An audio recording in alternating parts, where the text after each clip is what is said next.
Thank you, everybody. And we are now again beginning our weekly review. First of all, I'm happy to be here live from Taichung, the beautiful outdoor. We're actually on the fourth floor, overlooking what's about to be completed, the metro for Taichung City. And once it's completed, it's almost like I think it's very, very similar to KL, where you have the metro stop right in front of the doorsteps of our Jingsi Hall. And so it's wonderful. I'm here outdoors, enjoying the good weather and the very good air here on the very rare day of good air. Okay. Are you still not able to see the view? It should be okay now. So we're here again doing our Lotus Sutra review, and today, so a little bit about what happened last week. Last week we talked about entering and understanding the inner world of Buddha's knowledge and wisdom, and as you all know, that it's actually a mouthful, and it's quite a lot to digest. But the idea is that how can we actually understand the Buddha's knowledge about how to be enlightened? And all of that, how can we actually understand? How can we actually enter the world of Buddha, what Buddha was trying to tell us? And how do we adhere to Buddha's heart and true intention? And last week we talked about how that works. Buddha came to tell us in this world, he came to this world to tell us how and what he did to achieve Buddhahood. And what did he do? What he did was that he started by helping others, and he never stopped for a very long time. So there are three elements: helping others, don't stop, and you do this for a long time.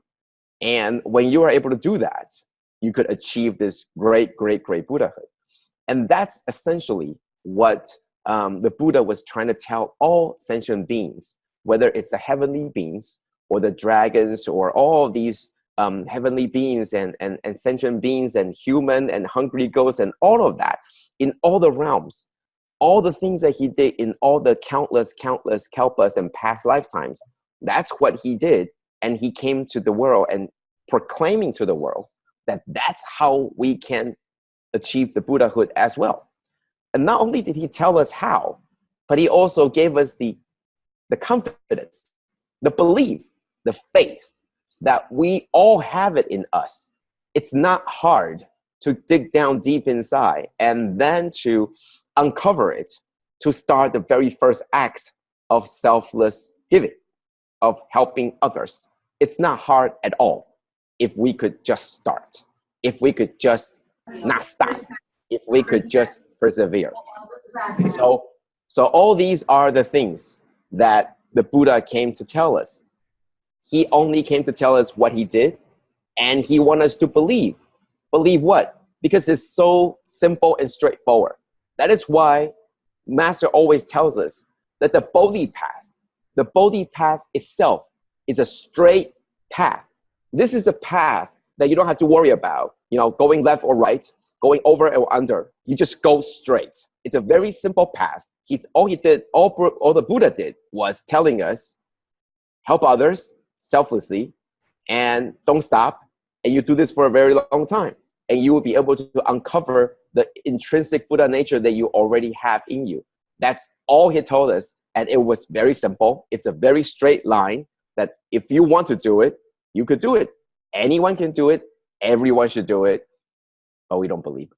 So that's what he came to tell us, except we didn't believe him because it was either too difficult or it was too simple. How can it be so simple to achieve Buddhahood? Buddha is someone with immense wisdom. How can, by just doing that, get us to Buddhahood? That doesn't make sense. That's impossible. Or the other group of people try to do it, except on the way, they encounter many, many problems. So there were those that never moved an inch. All they did was saying, That is impossible. And then there were those that moved a few steps and along the way thought this was too hard.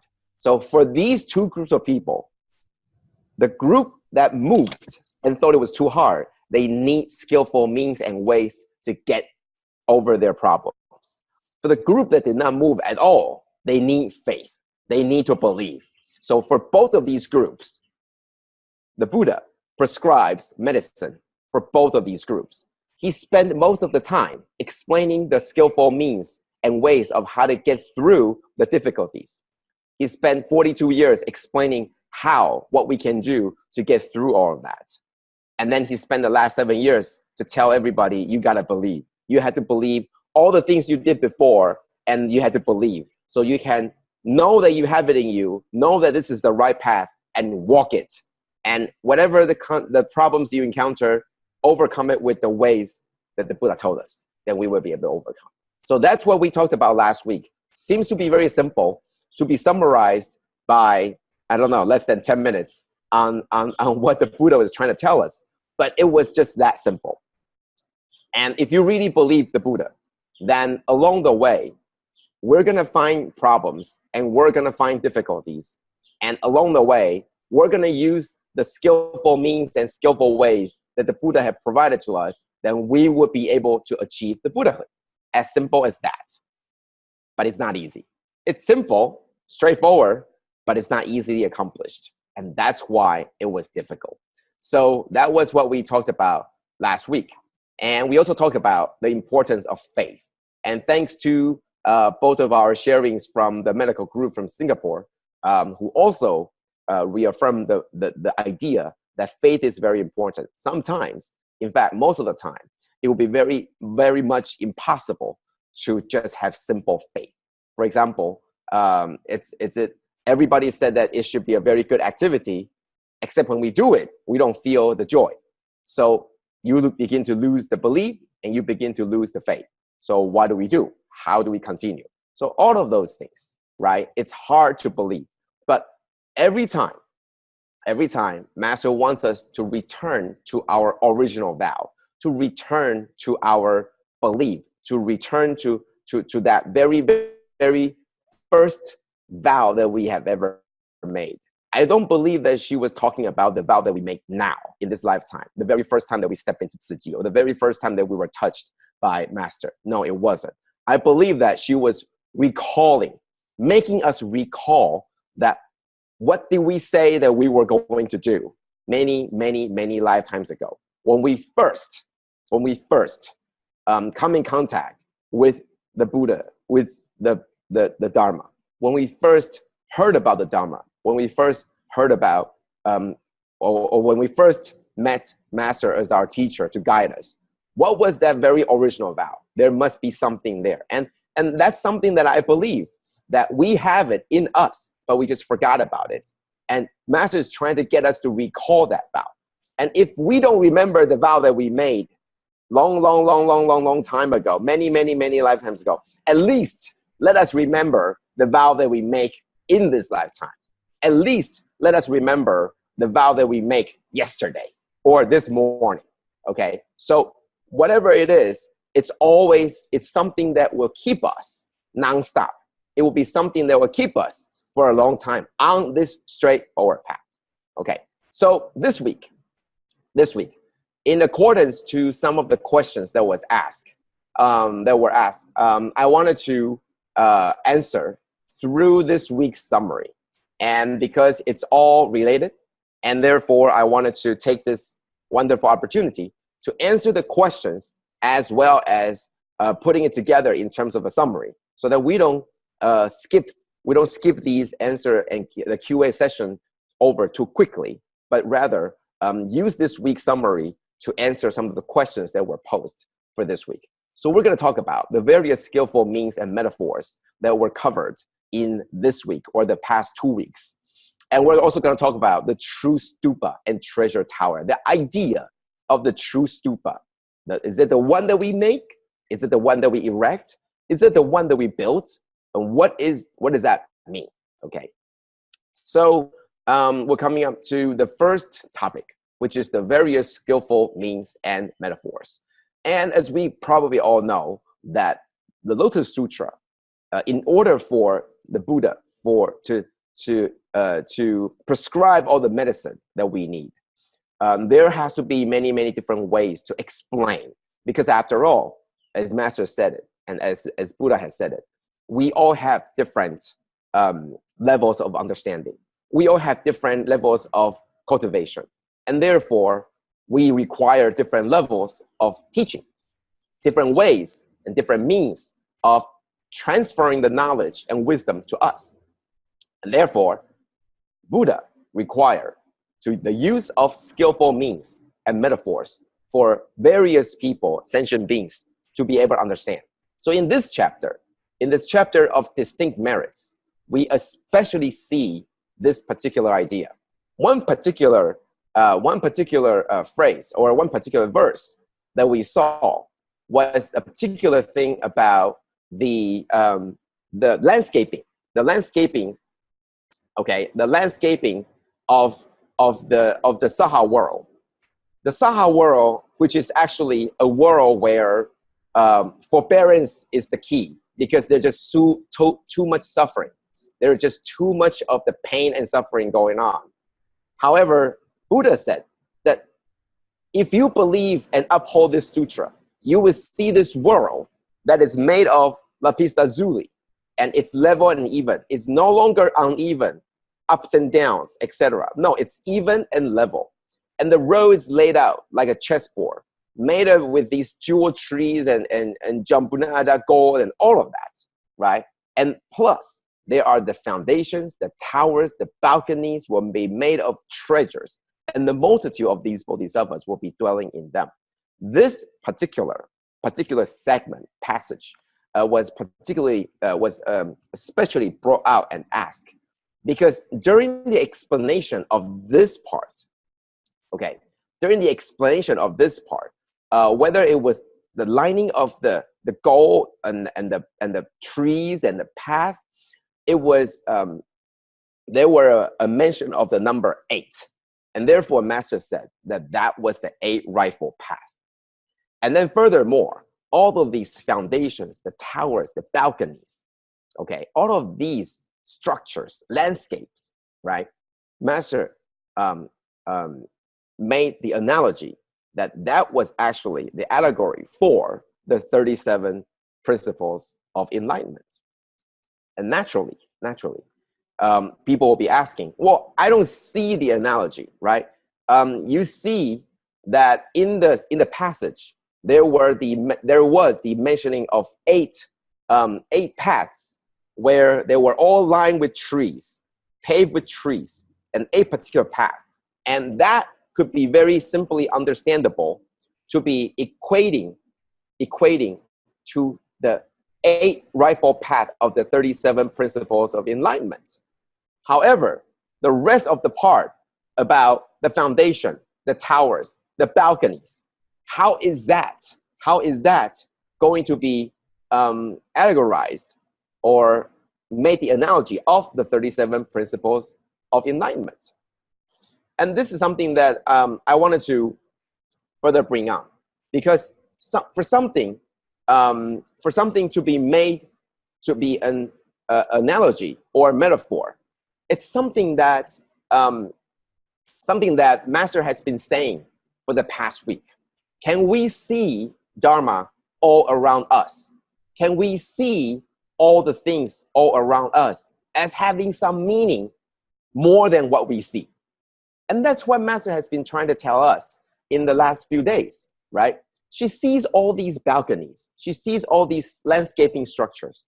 And from the sutra itself, Master says that from the view, it looks to me more than just the balconies and the structures and the foundations, the buildings, the landscape. In fact, there are the pools, there are the forests, and there are all these other structures that later on we get to mention more.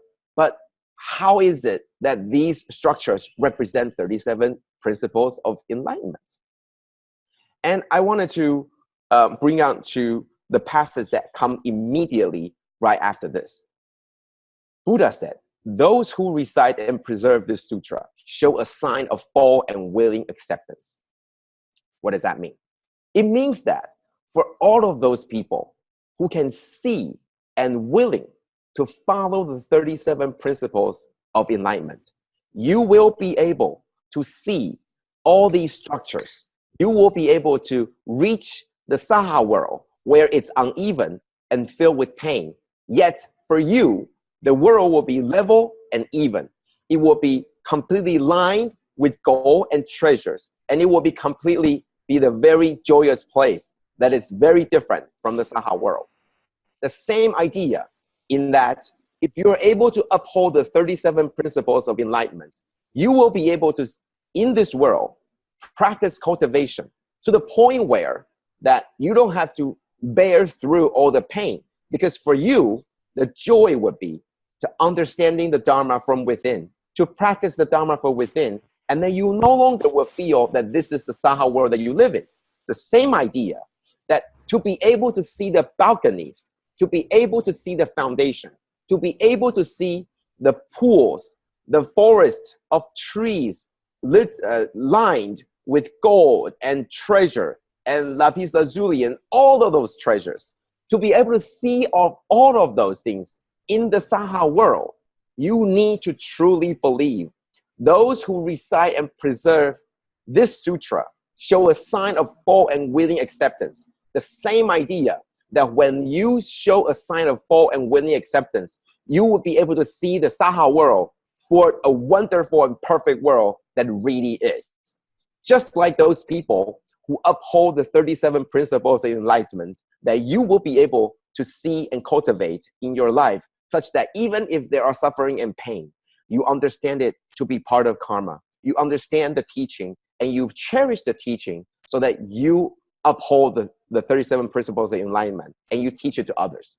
So it's the same idea that out of the world where it's actually uneven and filled with suffering, you are able to see the level and even ground where there is full of treasure.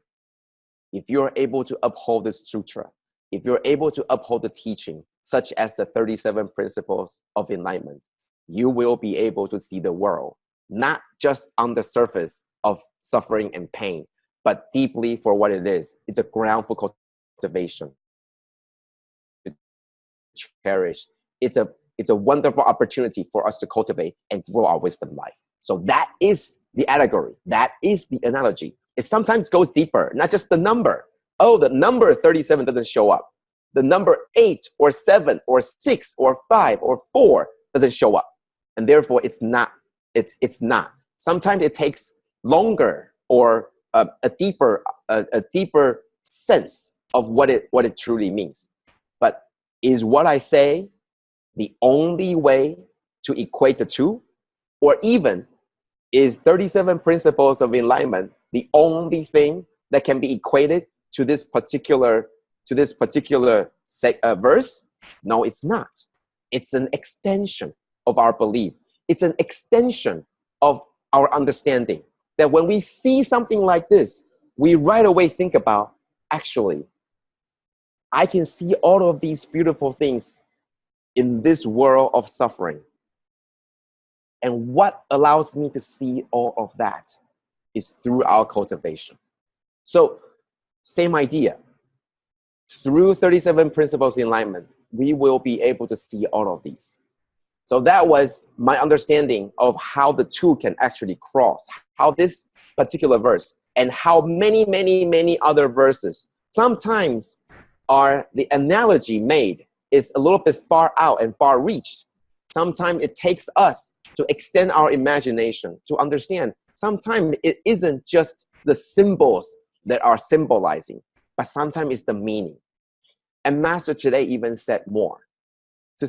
She even said more, that if you are able to see all these foundations and towers and balconies, those are the things that you will be able to see, just like the 37 principles of enlightenment. There are the 3 4s, the 2 5s, and the 7 and the 8. Together, you add them up, it's 37. 37 particular ways to cultivate, to reach the next level, to get closer to the Buddhahood. 37 paths, 37 teachings, ways. And those are the ones that are named. Those are the ones that you can see. However, other than the foundations, the towers, and the balconies, there are those, the treasures around that you do not see. We talked about a couple of days ago. Master talked about the incense, okay? The incense, the smell, the aura. Master talked about the sound that the bell make, the particular feeling that people have. All those things are not the things that you can see. Those are not foundations, towers, and balconies. That means, other than the 37 principles of enlightenment where we can name them, there are countless, immeasurable, infinite Dharma all around us where we cannot name. However, we adhere to the 37 principles of enlightenment. In time, we should be able to understand and learn all the other infinite Dharma that's all around us that we cannot see and we cannot name. Yet, those are the ones that we can see and name, and therefore we are going to adhere to them for now. So there are different levels of using them as metaphor. It all takes a little bit of stretch and extension, but all it takes for that is for us to understand and believe what the master and what the Buddha was talking about. Okay, so that's the first part, and I hope that was an answer to a previous question about how is it even related to the 37 principles of enlightenment. It's really in that particular sense, in that if we follow it, we will be able to see this world for what it really is, not just a world of suffering, but the world of great opportunity to cultivate. Okay. So on the second part, we're going to talk about the true stupa and treasure tower. So in this particular chapter, for the past few days, and the master was already talking about this for several days and weeks. So from the sutra, the Buddha has said that I have explained that for this reason, for the reason that was explained earlier, that for the reason that was explained prior to this, about the importance of upholding and believing and having faith. That after Tathagata's parinirvana, which means the passing away, those who preserve and recite the sutra, those who explain to others, who copy or move others to copy it, and who pay homage to it, for these people, no longer have to build stupas, monasteries, or erect chambers for monks. So for this particular part, Master and the Buddha was explaining that for those people that try their best to, first of all, they have faith, they believe it, right? They believe it, they have complete faith, and they really are trying to preserve it. They will recite, they will uphold it, they will explain it, and they will copy it for others, and they will just make the offerings and try to keep it to be as long as possible. For those people, the merit that they have done far exceed the actual physical action of building stupas, building monasteries, or erect chambers for the monks. That is far more important to recite, to preserve, to uphold, to explain, to copy it. That is far more important. The reason is, so we're going to be talking about offering or paying homage. And this is something that Master had been talking about several times. So there are three types of offerings. The offering of material goods, and this goes from the goods, the food, and all the items that's material, to the money, to the wealth, to fame, and all of those offering. Okay, so that's the first level of offering of material goods. The second level is the offering of respect and reverence to the Buddha and to the Sangha, to the Dharma, to the three jewels of Buddhism. The first level is offering of material goods. The second level is offering of respect and reverence. The third level is the offering of action and acceptance. And the reason why I added action and acceptance, it's actually offering of action. But the idea is, if you accept, you would act. You don't act because you don't fully accept it yet. You probably partially accept it, but you don't fully accept it yet. But the true action means true acceptance, means true understanding, means true upholding. Okay, so these are the three levels of offering: the material goods, respect and reverence, and action and acceptance. However, I wanted to bring up to the idea and also talking about what is the true purpose of offering. What are we trying to do with offering, whether it was respect, action, or material goods? Building the stupas, they said that there was a lot of merit in doing these offerings. What is the purpose of offering? The actual purpose is very simple: to help pass on the Dharma. Therefore, all the things that was done in the offering was a way to prop up, to promote the society acceptance, the societal understanding, the societal acceptance of Dharma, of Sangha, of the Buddha. Everything that was done in the offering, whether it was building a very grand palace, a building of a grand temple, or making them high up in reverence, or doing what they do, it's all an idea to let more people see this, to let more people wonder about this, and to let more people be willing to learn. So the whole idea was to pass on the Dharma. That was the only idea. That was the only purpose of the offering, because these people represent the Dharma. And if we can help these people, then we can help them preserve the Dharma. So if we remember, back a couple of weeks ago, last week, there was a story where the Buddha stopped King Prasenjit, Bo Si Wang, from further expressing the great abundant merits that he has accumulated from the 3 months offering to the Buddha and the Sangha. And so this is the idea, is that the purpose of offering is to pass on the Dharma.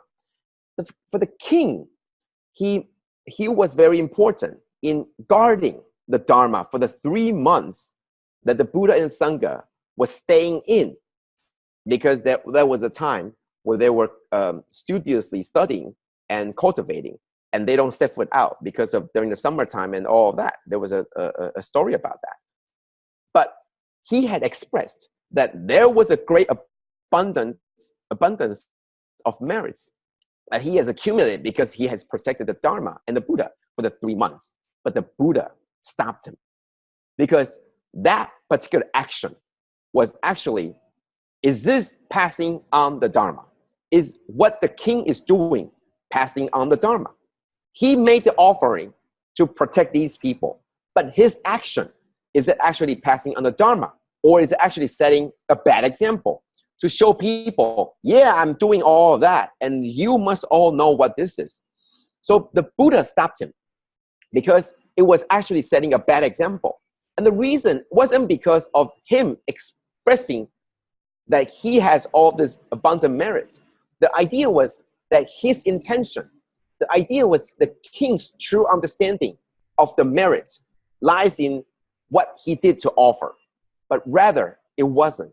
It was more in terms of acceptance. The true offering, as was explained today, and as was explained in the sutra text, it was about the true acceptance. You are so accepting, so believing in it, that you are willing to recite, to read, to memorize, to make others copy, to make others, to copy yourself, to make others copy, and to also explain to others. You have accepted so much that it becomes yourself, becomes part of you, that the Dharma is in you. That is passing on the Dharma. But if you're just doing the action and explaining and clamoring to all the people that said, I did all that, you are not passing on the Dharma. In fact, you are setting a bad example of how passing the Dharma should be. And all the people behind you and beyond you, the people that know the king only, would think that that was passing on the Dharma, the true meaning of passing on the Dharma, the true meaning of offering. And that would be wrong. And that is why the Buddha quickly stopped. And Master also explained that the idea of passing on the Dharma, the purpose of passing on the Dharma is actually to grow our wisdom life, to grow the wisdom life of all sentient beings. But in this case, the king himself, the action, was derived from affliction. And the affliction is the whole reason behind why our intrinsic Buddha nature cannot be uncovered. So the more that he is clamoring for his own abundance of merit, the less merit and the less wisdom he is growing on himself. And that is why the Buddha is stopping him. So the question is, so does that mean that we should not say good stories about other people? No, it doesn't mean that. It means that, do we have a full understanding of what offering means? Offering means, just like what Master said, it's the emptiness of the three wheels. That there isn't an arm, and there isn't a giver, and there isn't a recipient. Doing it because we need to. Doing it because we can do it. And doing it because it needs to be done. And that was it. You do it. It was great. Everybody's happy. You're happy. They're happy. They say thank you. You say you're welcome. And that was it. There's no need for yourself to say how important and how all of that was. It is okay for the Buddha to say, this is a great example of the king protecting the Dharma. We can all try it. But it's not something that we could keep it attached in our mind and keep on thinking how important it was. So it's not to say we should not tell other people about what we have done, but the intention, the mindset is all that matters. The mindset is very important. So coming back to the idea, everyone has intrinsic Buddha nature. We need to cultivate to uncover it, and we need to persevere to continue to do it. Non-stop, keep at it. That's what the Buddha's message is for us. That was the idea of the real treasure tower, the real stupa, in that the true stupa is for those people who had continued to cultivate, to uncover the Buddha nature. Non-stop, keep at it. Then the true Buddha stupa, the true stupa will be there. And just like what Master said, it will be like on top of our head, we will be holding a form, a Dharma body of the Buddha or the Master. And that doesn't mean that on top of my head, there is a Buddha there. It doesn't mean that, although it could mean that. But the idea is that you keep it in your head. You keep the teachings in your head. You keep the teachings in your mind at all times. So everything you see around you, all the doors, the pillars, the forest, the trees, the treasure path, the ground, all of those. When you have the Buddha, the teachings in your head, everything you see represents Dharma. Everything you see gives you an answer to a question that you probably had before and you don't have an answer to. And everything you see has Dharma lining with it. And that's when the true stupa is there. That's when the true treasure tower is there. So finally, I wanted to quickly answer this. I know I'm already over by 5 minutes, but I wanted to very quickly get through this. It's a question that many people always ask. How do we find Master again in the next life? There are many examples of finding people in different reincarnations. The Tibetan Buddhism has it. Depends on if you believe it. But how do we find Master again? And this goes into a different question that somebody asked about fragmentary samsara and transformation samsara. And I wanted to bring this idea in that, how do we find Master again? The same idea, the same way that if you go to bed tonight, you go to sleep, you wake up tomorrow, how do you find Master again?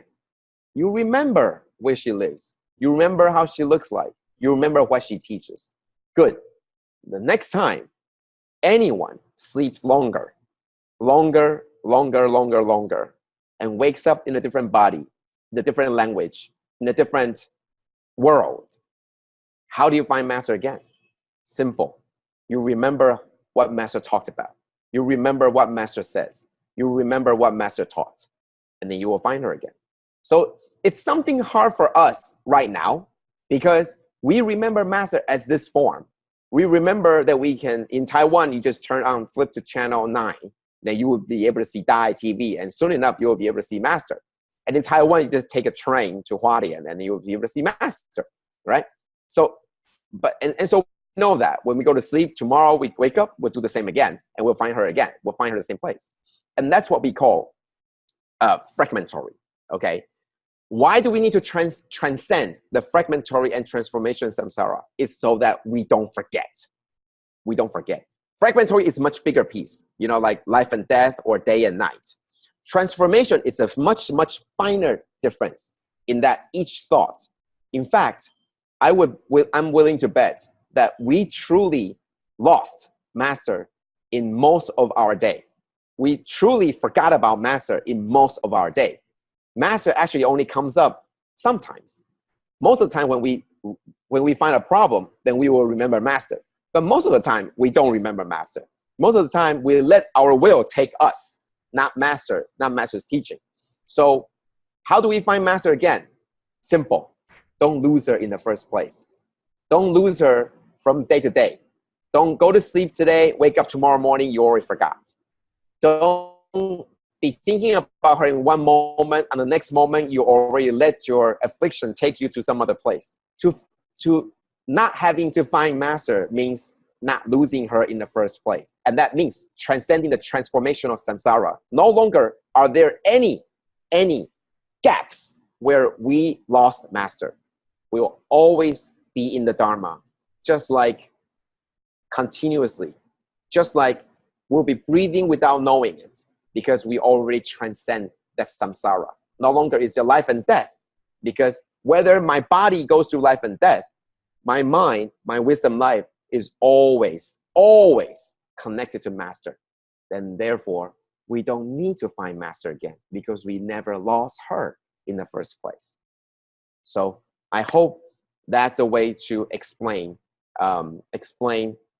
through many examples and through this week's review that answers some of our questions. So that's my sharing for today.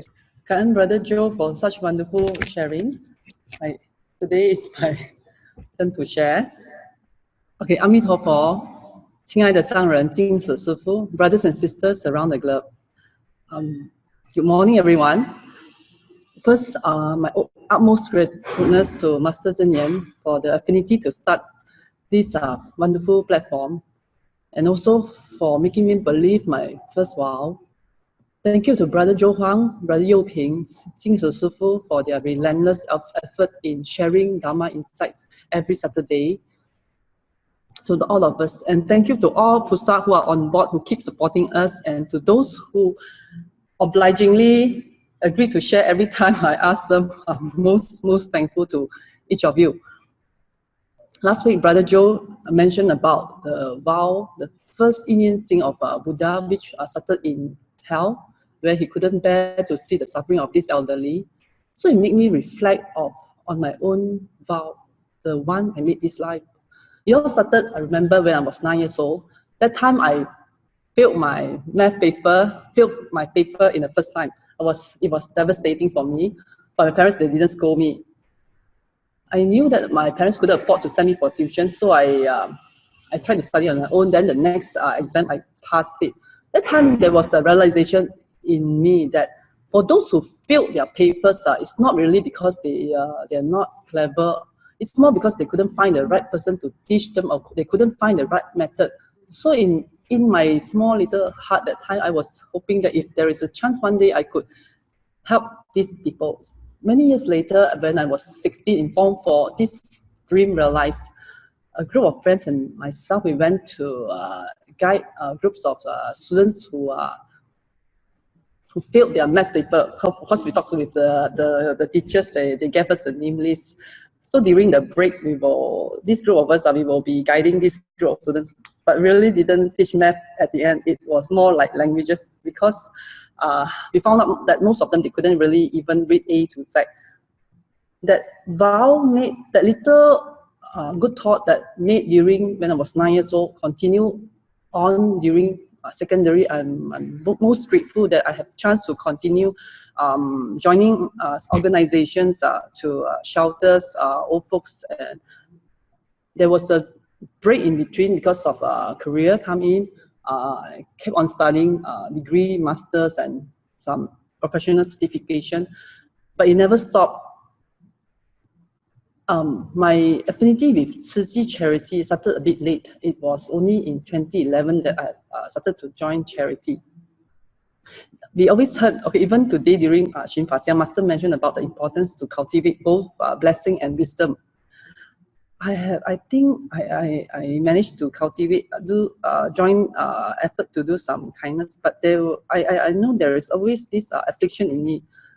Actually, all the while, I knew that I've been searching for something, but I didn't know the way to get the answer to this, to the answer. Okay, life is like, to me, it's like a big jigsaw puzzle. There's one missing puzzle in myself. Okay, let me try to share screen.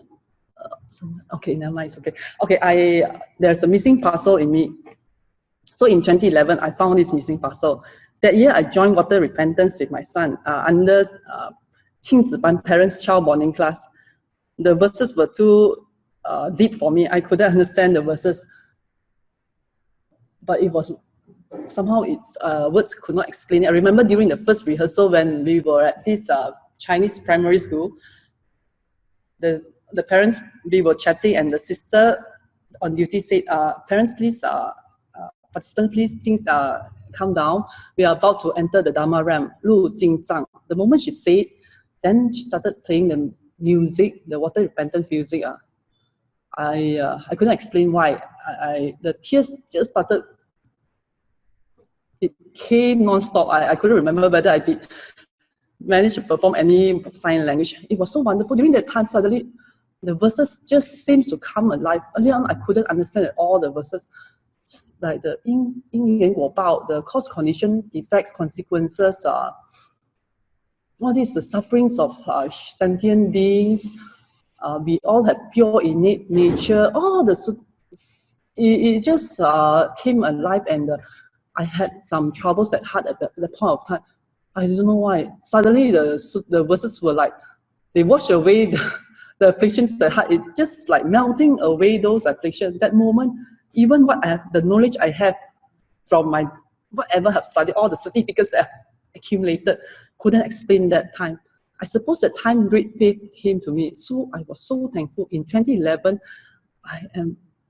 I already have this faith that the sutra is beyond words and language. It could wash away one defilement. So in 2013, when Master started expounding Wondrous Lotus Sutra, I didn't have the ability to join since the onset because of my ignorance. I didn't understand that it was a live session. I keep thinking it should be the one on TV.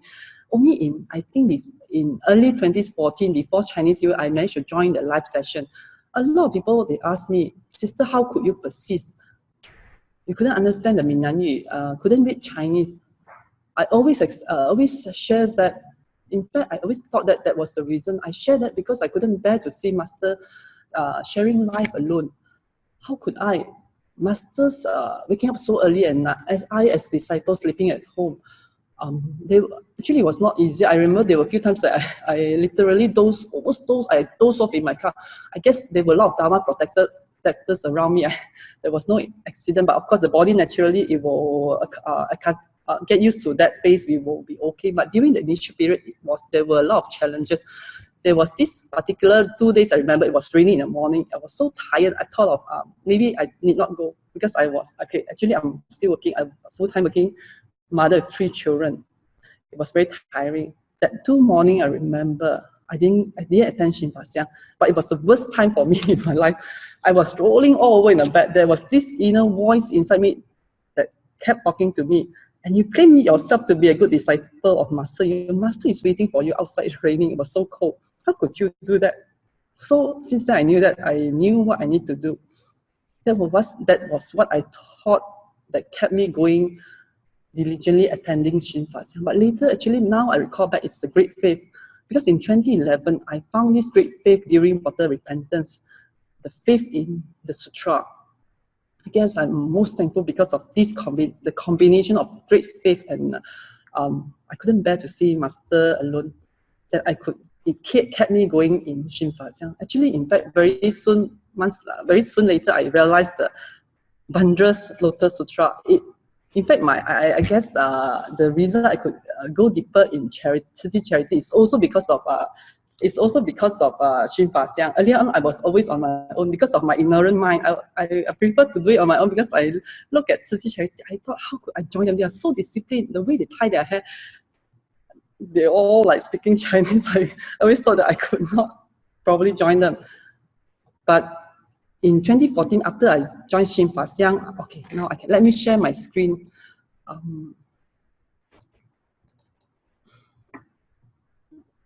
Okay, sorry, this is the missing puzzle.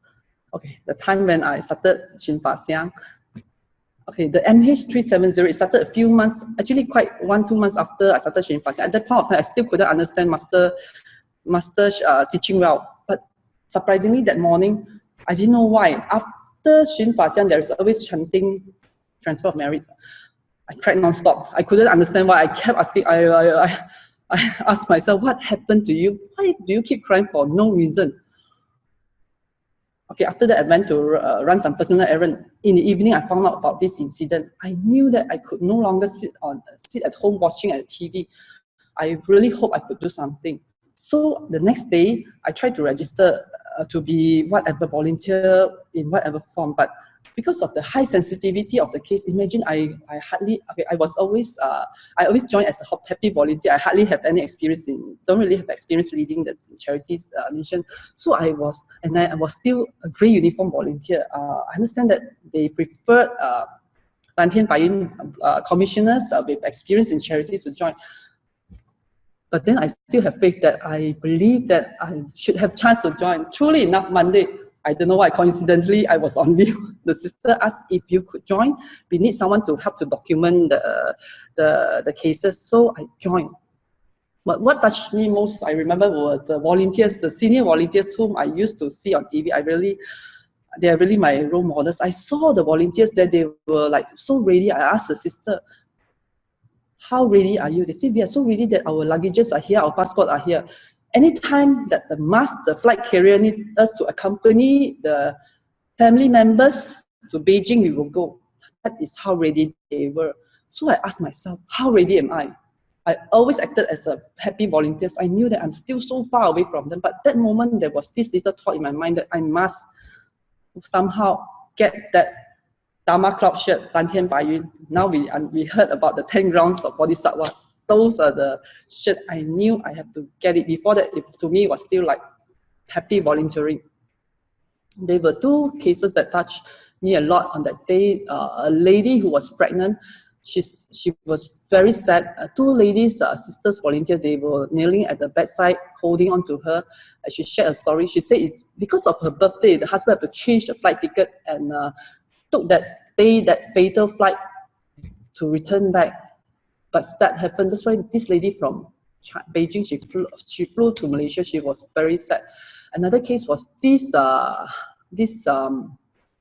sister-in-law of one of the men on flight. Normally, the brother-in-law has been helping them in the business. The brother-in-law normally will be buying his own flight, choosing the date. He will do it on himself. He will choose the budget carrier. But that time, but the lady felt like she wants to repay the man. She wants to repay the gratefulness to this brother-in-law. So she chose Mars. Mars actually is the national carrier. It's more comfortable compared to the budget line. She thought she's doing him a favor. Choose that day flight. So she was very devastated. She said she couldn't imagine how she could return to China and explain to her sister-in-law what had happened to the husband.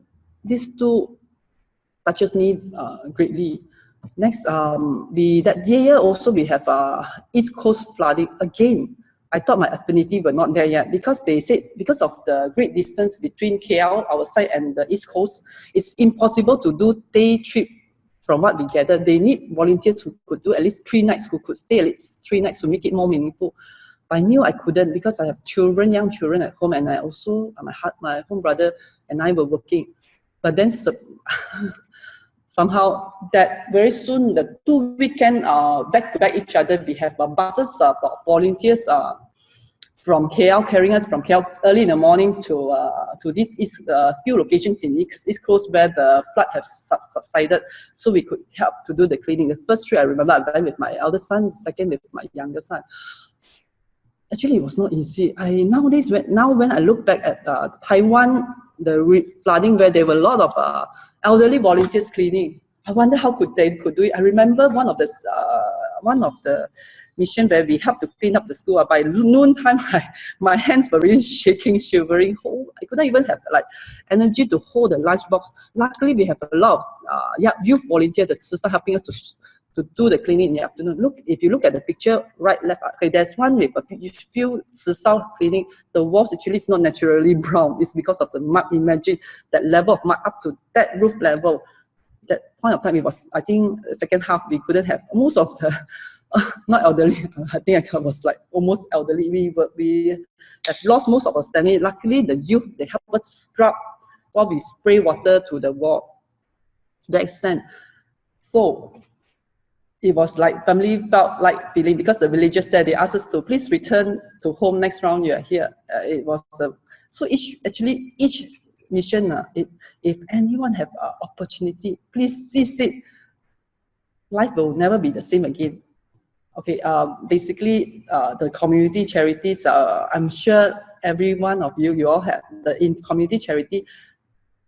Somehow I felt that the community volunteers are quite low profile when it comes to charity vision. A lot of them, they do it very quietly, but then in fact they are filled with a lot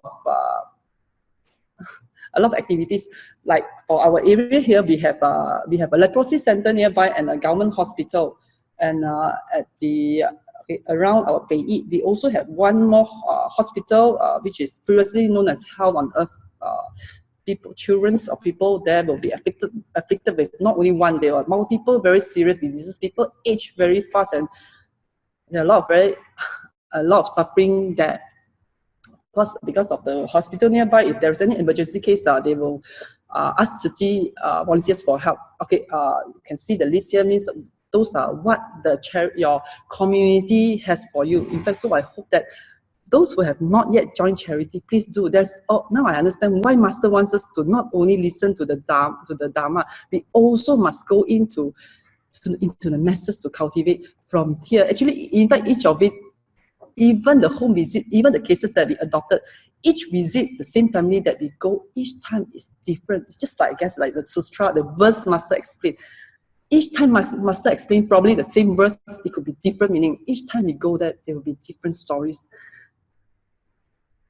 Wondrous, in fact, the Lotus Sutra is speaking of what we are doing now. Okay, next. Wait, sorry, because of the time, I have to go very fast. The top one will be the earlier days when I joined with my mom and my daughter.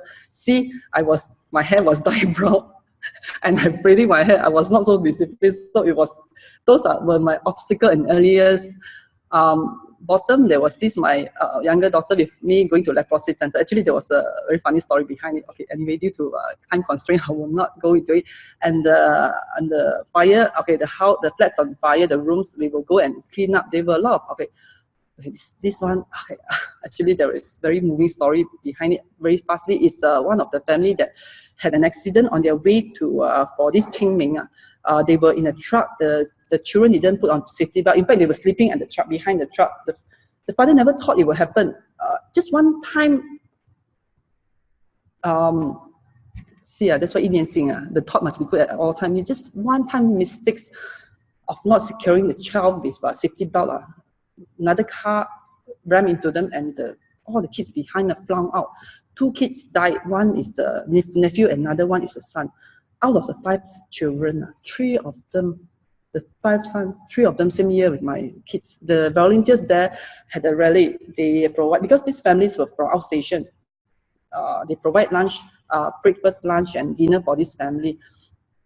Okay, this one is captured after that. They came back and they thanked Tzu Chi for all their kindness. They're still keeping close contact with Tzu Chi volunteers. This one, very fastly, the house before cleaning, and after. So the communities we do have this kind of cases. This case we do not provide aid. It's more like cleaning the house for this Amma, she lost the son a few years ago. That's why the house in this kind of situation. Because early on, the son will be the one helping her to clear the not really debris, the recycled items. But after the son passed away, all the items accumulated in the house. So there were a lot of cockroaches. You can imagine a lot of insects. So I really salute those sisters. I know they are so afraid of cockroaches, insects, but they dare to come and help us. But more importantly, the villagers that the volunteers are so wise. I could see that because their intention is to like encourage more villagers around there to come and help and to instill this recycling wisdom in these people. So after this incident, the volunteers managed to create this small recycle team in that area. And the Amma had a good ending. She's now in the shelter because otherwise she'll be living alone. The Amma, she has a lot of money in the house. Actually, we found out that because of earlier on the recycle days, those money proceeds she sold, she will be keeping it. In fact, during this cleaning, we also managed to sell 4 lorry loads of goods and some, of course, there are some certain rubbish. So the proceeds went into the bank account and will pay for her stay in the shelter. She's very happily in the shelter now because there are people to take good care of her. Okay, now come back to Lotus Sutra. Last time I didn't really read the verses because it always seems so deep to me. But then after I started, I realized that I need to. Because the more I understand about the verses, I understand how deep Masters and Buddha's compassion are. For example, like chapter 1, during the 100 days Master were away, there was this replay of the teachers of Dharma. After that, we went to this intro part. City of the house. Imagine just this first para, City of the House of Kings. It took Master 3 days to share us the story. Sometimes looking back at the current verse, Master will take very long time to explain. It's not because Master wants to like keep repeating. The reason is because she wants to ensure that we understand. She took extra effort and take in other materials so that we could understand this well. It truly touches my heart deeply because I can see Master compassion. It's like listening to Shin Fa Xiang, I guess it's like entering Master's knowledge and wisdom every morning, in addition to Buddha's wisdom. And also it's very good for those who had sleep disorder. I understand, but if you Shin Fa Xiang, I'm sure because you have to sleep earlier, you will have better sleeping pattern. For the parents, it will be good because the children like to listen to bedtime stories. A lot of stories here we could share with students. Of course, best of all, it's inside us. If we have any friends who are in troubles or in need, we could always pick up any of the stories and share with them. This is the voucher pay. Okay, on that day, 12 March, we heard of Master. It was not easy for her to share yet. She always put in her extra effort for us. So as a disciple, I keep reminding myself I must cherish each moment listening. It's already late for me this life because I missed it when Master started it. Next life, I told myself I will not be the late starter. I hope that I will be the early one. And the affinity with everyone on this platform, I truly cherish. So thank you everyone for listening to me. And back to Brother Joe.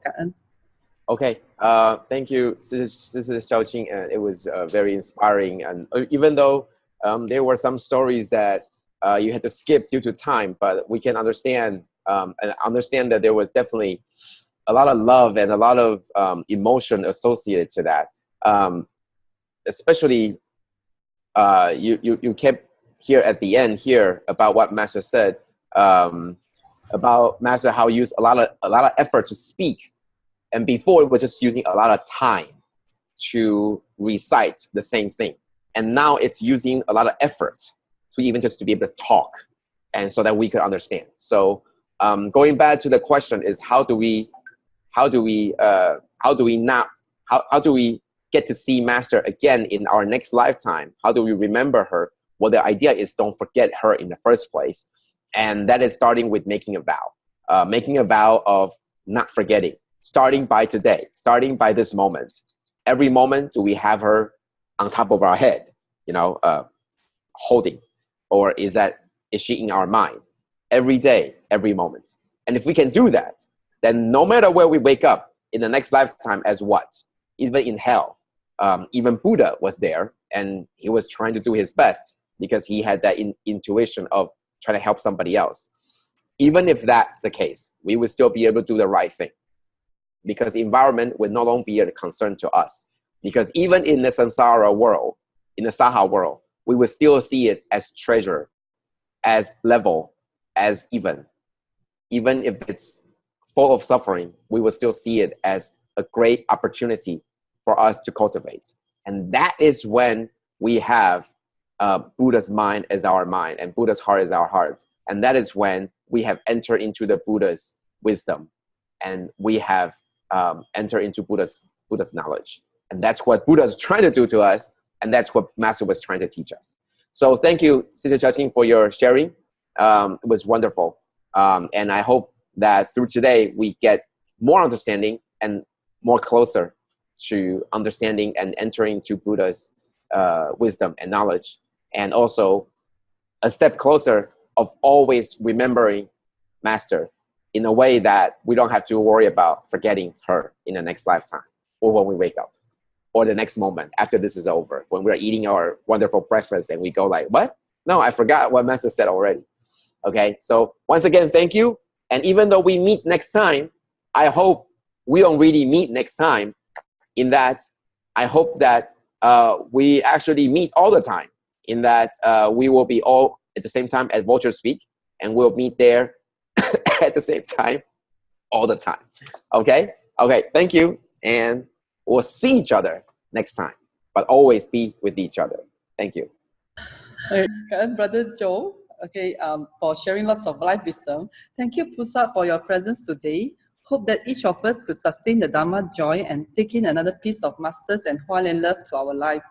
Let us please make 3 bows to the Buddha and Master Cheng as we depart to apply these teachings in our daily lives. Let us pay our respects to our teachers of life, universal truth. Palms together. First bow. Second bow. Third bow. Cảm ơn ông Pusa. See you next Saturday. Cảm ơn. Okay, bye-bye.